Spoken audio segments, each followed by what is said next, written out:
Yo, what's up mga kaibigan? Nali na tayo magkwentuhan. Naganap na kanina ang muling pagkikita ng Los Angeles Lakers at ng Utah Jazz. As expected, nanguna ang trio ng Lakers na nagtala ng combined 37 points, 12 rebounds and 13 assists sa first half upang mabaon ng 7-point lead by halftime sa score na 62-55, including nga dyan mga kaibigan ang mga napakagandang pasa ni Luka Doncic. Ang second half naman ay naging dikit pa nga noong umpisa, subalit nagsimula din na uminit si Luka ng pakonti-konti. Naganap din nga ang unang dunk sa year 23 ng isang player sa history ng NBA hanggang sa nag-umpisa nang lumayo ang Lakers at gumawa ng double-digit lead sa fourth quarter.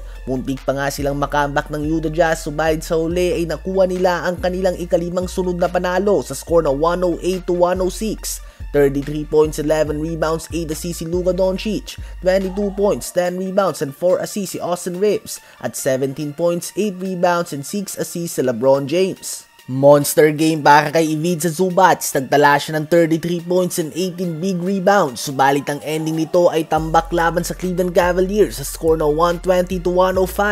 Another big game kay Donovan Mitchell at nagtala ito ng 37 points, 8 rebounds and 6 assists. At 18 points, 10 rebounds naman ang ambag ni Evan Mobley. Ang Cavs ay aabante na sa third seed ng Eastern Conference. Tuloy ang mainit na performance ng Toronto Raptors. Nakuha na nila ang kanilang ika-6 na sunod na panalo matapos sa talunin ng Brooklyn Nets score na 119-109. 17.7 rebounds si Scottie Barnes, 16.6 rebounds si Brandon Ingram, 16 points din si RJ Barrett, 13.7 rebounds si Emmanuel Quickley at pareho naman 12 points si Grady Dick at Mamu.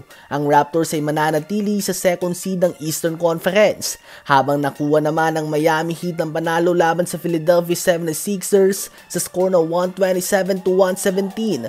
32 points si Norman Powell on 11 of 18 shooting sa field, 22 points, 7 assists si Jaime Jaquez Jr., 20 points and 16 rebounds si Kelly Ware, at 18 points, 13 rebounds naman si Bam Adebayo. Ang Miami Heat ngayon ay may record ng 11 wins and 6 losses para sa 4th best record sa East. Babalik na din nga si Tyler Hero mga kaibigan bukas laban sa Dallas Mavericks. Another day, another win para sa OKC Thunder. Tinambakan nila ng husto ang Portland Trail Blazers sa score na 125-95. Si SGA ay gumawa ng 37 points and 7 assists on a very efficient 13 of 18 shooting sa field.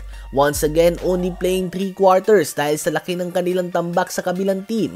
Ang OKC ay may record na ngang 17 wins and only 1 loss kahit na hindi pa naglalaro si Jalen Williams sa season na ito.